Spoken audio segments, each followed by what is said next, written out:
গরম গরম, অনেক গরম, চরম গরম। পেনাঙে গরমে ভূত হয়ে যাচ্ছি। এখন এই গরমের মধ্যে কবুতরগুলো দেখেন, কবুতরগুলা ছায়াতে বেশ আরামেই আছে। হ্যাঁ, বেশ নান্দনিক সৌন্দর্য সম্পন্ন, ঠান্ডা শীতল কোমল কবুতর। আমার ফেভারিট হয়ে গেছে এই কবুতরগুলা, কারণ কয়েকদিন ধরেই দেখতে পাচ্ছি সকাল থেকে রাত পর্যন্ত এরা এখানেই থাকে। এরা ঘুমায় কোথায় আমার ঠিক আইডিয়া নাই আসলে। আশেপাশে কোনো যত্ন নেওয়ার মতো মানুষ নাই। এ হচ্ছে পেনাঙের নীল আকাশ, গাছপালা, পেনাঙের বাতাস, দ্য ফেমাস জর্জ টাউন।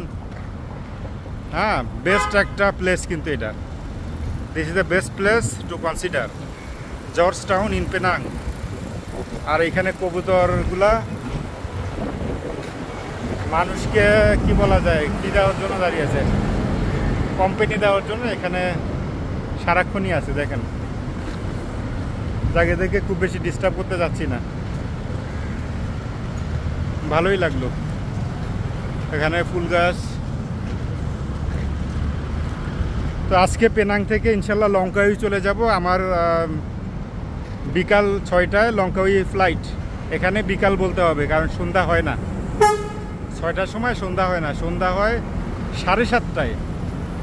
সন্ধ্যা 7:30টায়, কারণ 7:30টায় সূর্য ডুবে যায়, সূর্যাস্ত যায়। যাই হোক, সবাইকে ধন্যবাদ। আসসালামু আলাইকুম। যাতে সুস্থভাবে, সুন্দরভাবে, নিরাপদে লঙ্কাউই গন্তব্যে পৌঁছাতে পারি, সবাই দোয়া রাখবেন। আল্লাহ হাফেজ। আসসালামু আলাইকুম এভরিওয়ান।